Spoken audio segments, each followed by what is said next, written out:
Você já reparou que as criaturas de From poderiam matar muito mais gente do que realmente matam? Eles conseguem trabalhar em grupo, fingir emoções, até escolher a pessoa mais vulnerável e esperar o momento exato de atacar. Mesmo assim, eles não correm, eles não arrombam casa, eles não exterminam a cidade toda de uma vez, eles batem na janela, dão aquele sorrisinho, conversam, provocam e deixam as pessoas até acreditarem que existe uma chance de escapar. E talvez seja esse o detalhe que entrega tudo, porque as criaturas não estão caçando de maneira aleatória, elas parecem seguir uma espécie de sistema, um conjunto de regras ali criado para não apenas matar, mas para manter Fromville funcionando como uma prisão psicológica. Então nesse vídeo a gente vai desmontar esse sistema todo maluco dessa série. Primeiro a gente vai entender de onde essas criaturas podem ter vindo, depois organizar as regras que elas obedecem. E no final vamos chegar à possibilidade mais perturbadora de todas. Então se você quer saber disso, já deixa aquele like, se inscreve no canal se você não é inscrito e bora pro vídeo. Para entender tudo isso, a gente precisa voltar lá na terceira temporada, que entrega a peça fundamental sobre a origem desse pesadelo todo de From.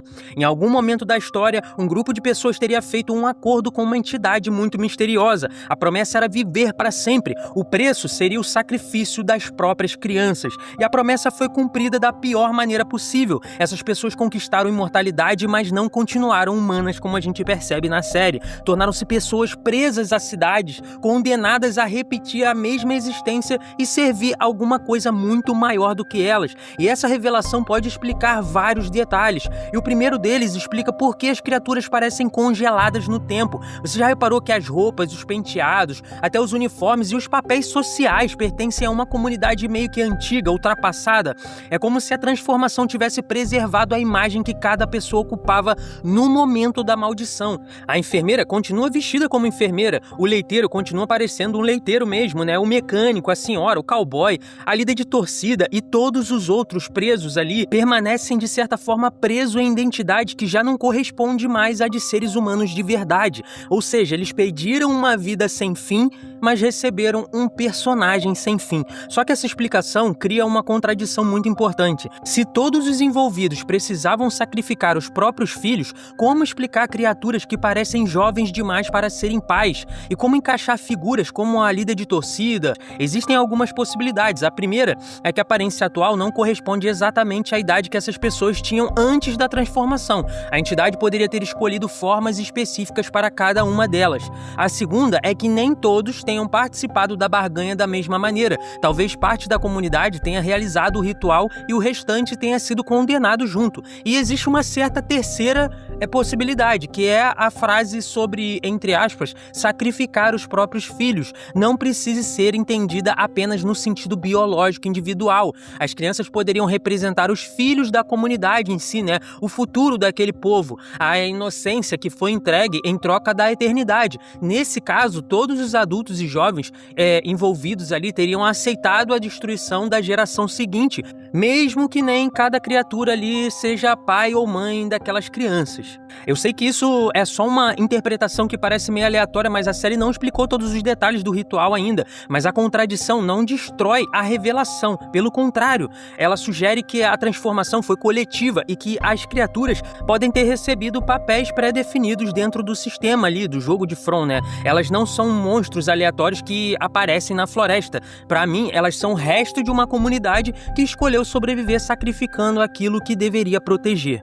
Desde a primeira interação com esses monstros, né, que a série apontou pra gente, eu me faço a pergunta: será que esses monstros eles têm alguma humanidade dentro deles ou eles só são criaturas que não pensam muito, né? Porque a aparência monstruosa deles faz parecer que são até de outra espécie, né? Só que a gente lembra que na segunda temporada, quando a Chris e o Boyd eles examinam o corpo do monstro Sorriso, encontram estruturas humanas, né? Tem órgãos ali, uma anatomia e sinais de que ele já foi um corpo humano algum dia, em algum momento, né? Ele já foi uma pessoa. O problema é que tudo dentro dele ali tá seco, deteriorado e praticamente sem função nenhuma de ser humano, digamos assim, né? Isso combina com a ideia de uma humanidade preservada de maneira ali corrompida. A forma humana continua ali, mas a vida que existia ali dentro, né, foi substituída por uma outra coisa. E não apenas a anatomia mostra isso. As criaturas, elas conservam hábitos humanos de um jeito até meio assustador, porque elas falam, elas reconhecem relações, brincam brincam ali com objetos, né? Mantêm aquelas roupas limpas ali de uma forma meio bizarra,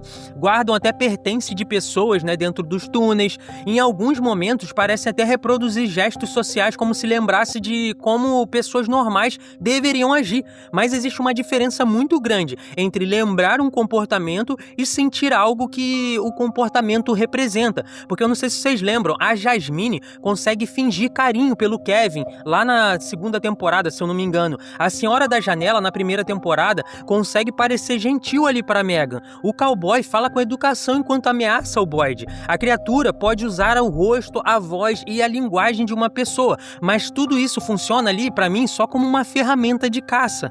É quase como se a humanidade delas tivesse virado só uma fantasia ali, né, para expressar alguma coisa e criar alguma espécie de afeto ou terrorismo com as pessoas ali da cidade. Isso pode explicar por que os túneis estão cheios de objetos. Talvez aqueles pertences sejam uma espécie de troféus, assim, né? Talvez eles guardem por algum valor de ritual também. Talvez ajudem as criaturas a recordar as pessoas que eles já foram um dia. Ou talvez sejam apenas parte de um comportamento aprendido, repetido, sem que elas compreendam completamente aquele motivo. Talvez isso possa apontar até para uma coisa que a gente tem falado sobre a série lá de Silo, né? Que alguns artefatos ou algumas peças e objetos, elas formam a memória de quem as pessoas já foram algum dia. Então, talvez a mesma lógica, o mesmo princípio pode ser aplicado aqui em From. Mas para mim, o ponto central que eu quero trazer para vocês aqui é que elas não agem como animais. Animais caçam simplesmente para se alimentar ou defender um território, sobreviver. As criaturas de From, elas observam, elas planejam, provocam e até de certa forma encenam, né? Elas parecem ter inteligência suficiente para compreender a dor humana e a crueldade suficiente para transformar essa compreensão em um certo método, tá? E um método também que você, inclusive, pode fazer para me ajudar a crescer esse canal é se inscrevendo aqui, cara. Se você não é inscrito, eu não sei por que você não clicou no botãozinho de inscreva-se. E também dá o like, cara, porque ajuda demais a gente a espalhar esse vídeo na plataforma. Tem um botãozinho também de hype, cara, que me ajuda demais. Por quê? Porque o hype mostra pro YouTube que esse vídeo é relevante e você quer impulsionar ele para que mais pessoas tenham acesso aqui. Então, se você não é inscrito, inscreva-se. Se não deu like, cara, já era para ter dado like se você chegou até aqui no vídeo. E se você gostou muito desse vídeo, quer ajudar o canal, me ajuda dando o hypezinho, tá bom? Combinado? Valeu de coração, vamos voltar aqui pro vídeo que tá bom demais. Uma das primeiras regras que a gente aprende sobre os monstros ali é que eles só saem no período da noite pra caçar. E essa regra é uma regra muito rígida. As criaturas saem durante a noite e elas permanecem nos túneis durante o dia. Quando eles estão ali embaixo da cidade, né, parecem estar num modo ali de repouso, né, de stand-by. Eles ficam imóveis, ficam deitados ali e até de certa forma vulnerável o suficiente para que os moradores consigam circular perto delas, com extremo cuidado, óbvio, né? Mas isso levanta uma pergunta: por que obedecer essa rotina? O que faz com que os monstros obedeçam esse modus operandi? Porque pode existir uma fraqueza direta ali deles com a luz do sol, né? Como a gente viu agora no último episódio da 5ª temporada. E esse sistema pode apontar para um jogo, assim como no xadrez, que funciona por turnos, né? Ou seja, no turno do dia é a vez da cidade jogar, no turno da noite é a vez dos monstros jogar. Faz sentido ou não faz? Comenta aqui embaixo para eu saber a tua opinião. O importante aqui é a gente destacar que as criaturas, elas não demonstram liberdade total. Se pudessem circular a qualquer momento ali, Fromville seria impossível de habitar, né? Ninguém conseguiria buscar comida, ou construir casa, investigar a floresta, ou até manter uma certa comunidade ali, né? A cidade acabaria muito rapidamente, mas o objetivo aparentemente nunca foi acabar com a cidade.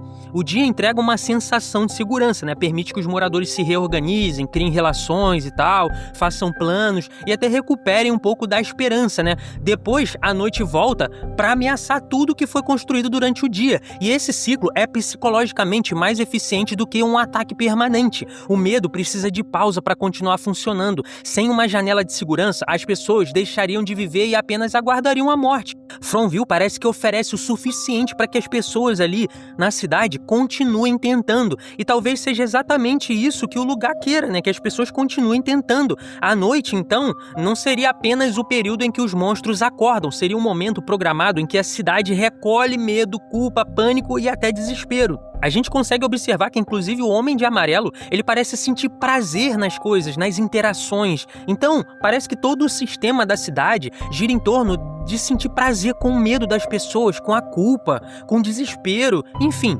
É só uma teoria, o que você acha? Comenta aqui embaixo. A segunda regra que a série mostra pra gente é a barreira criada ali pelos talismãs, né? Quando um espaço está fechado e protegido corretamente, as criaturas não conseguem entrar de forma alguma. Elas podem ficar do lado de fora, conversando, sorrindo, né? Tentando ali, de alguma forma, amedrontar as pessoas ou manipular, digamos assim. Mas elas não podem atravessar o limite por força própria. Isso transforma os talismãs em uma das peças mais estranhas de toda a série, né? Mais mítica ali da série. Porque elas não destroem as criaturas, não anulam, de certa forma, aquela maldição da cidade e não libertam ninguém, mas elas apenas criam uma barreira de proteção temporária. Então, me parece que a cidade mesmo proveu aqueles talismãs justamente para trazer essa espécie de segurança para as pessoas ali. E o mais importante disso é que as criaturas sabem trabalhar em volta dessa limitação deles ali com os talismãs. Se você perceber, eles não precisam quebrar a barreira quando conseguem convencer uma pessoa a quebrá-la por elas mesmas, né?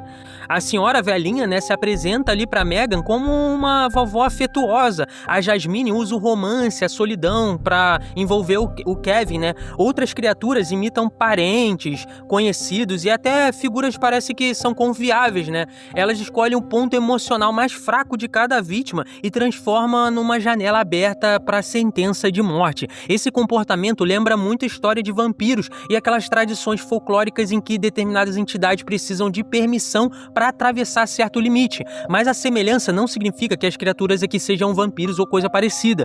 O que ela mostra é que Fromville parece operar com regras antigas de passagem e até convites, né? Quando a pessoa chama como o Kevin fez, chama a criatura para dentro da casa. A casa não é segura apenas por causa da parede. Ela se torna segura quando existe um limite reconhecido pelo sistema sobrenatural ali de From. E isso acaba explicando também por que as criaturas são tão boas em manipular, né? A barreira física obrigou o predador, digamos assim, as criaturas, a se especializar no aspecto psicológico. Elas precisam fazer a vítima desejar, aceitar ou até permitir aquilo que vai destruí-la, né? Agora pensa comigo num detalhe que muita gente vai tratar apenas como um detalhe estético ali da série. As criaturas quase nunca correm. Elas caminham bem devagar, mantêm um sorriso e continuam avançando enquanto a vítima perde o controle, né? Bem típico de filme de terror.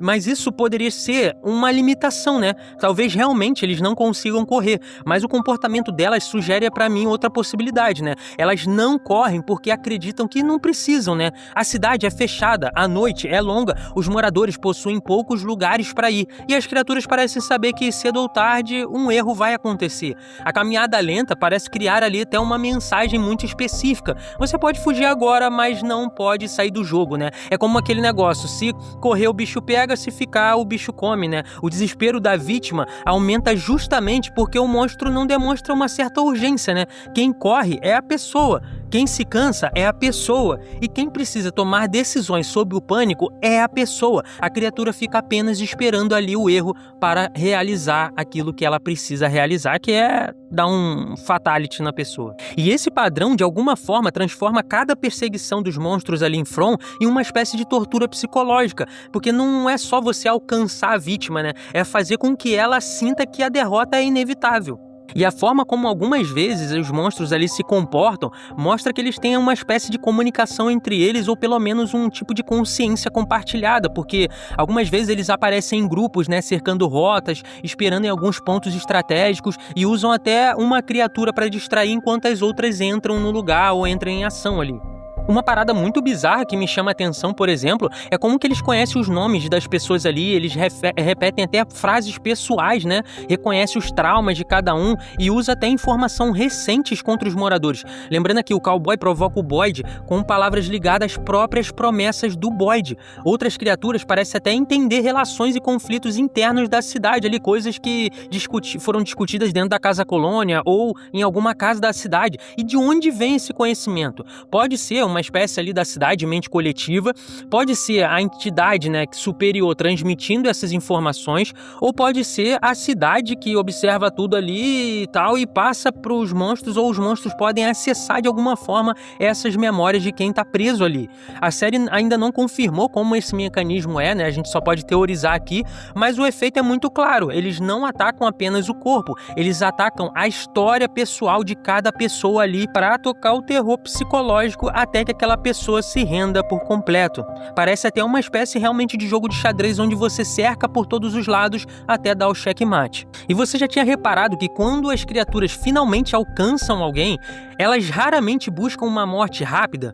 Os corpos ali ficam abertos, mutilados e até sem órgãos, as cenas sugerem consumo, mas a série ainda não explicou de forma definitiva se elas precisam de carne humana para obter energia, e existe um motivo para desconfiar dessa interpretação. Se fosse apenas fome, o comportamento deles seria muito mais violento ou mais eficiente, eles atacariam o maior número de pessoas possíveis, igual o vampiro, né? Mas não é isso que acontece. As criaturas parecem gostar dessa espécie de joguinho, dessa antecipação. Elas brincam com a vítima, prolongam até o medo da pessoa e deixam os sobreviventes encontrarem o resultado depois, né? Então a morte pode cumprir duas funções ali. A primeira é eliminar algumas pessoas e lembrar a cidade de que os talismãs não garantem segurança absoluta, e a segunda é traumatizar todo mundo que permanece vivo. Uma única morte não atinge apenas a vítima, ela destrói famílias, cria ali uma culpa, né? E começa a dividir as pessoas. Nesse sentido, o corpo mutilado ali não seria apenas resto de alimentação, seria uma espécie de mensagem, né? Assim como um serial killer, né? Que quer deixar uma mensagem para as pessoas que vão observar aquele corpo morto. Então, quando a gente junta todas essas peças que eu trouxe nesse vídeo, a gente chega numa teoria ainda maior. As criaturas não parecem operar num sistema ali criado para matar com eficiência. Elas operam numa espécie de sistema criado para produzir sofrimento por longos períodos. Pensa em cada regra. O dia oferece descanso, os talismãs oferecem proteção, as casas oferecem ali um senso de comunidade, até a floresta oferece a possibilidade de uma saída. As pistas ali oferecem a sensação de que tem um mistério para ser resolvido, só que nenhuma dessas coisas entrega a segurança completa. E aí o dia termina, o talismã pode cair, uma pessoa pode abrir a janela, a casa pode desabar e até a floresta muda, né? Porque a gente viu o Vitor medindo ali as árvores e cada resposta cria uma pergunta ainda maior, e isso mantém uma certa esperança viva, mas sempre perto de ser destruída. E se a cidade quisesse apenas cadáveres, poderia eliminar todo mundo na primeira noite, ou então fazer um massacre sempre que chegasse alguém, e não é isso que acontece. Então From pode ser uma fazenda de terror psicológico, uma fazenda de sofrimento, né?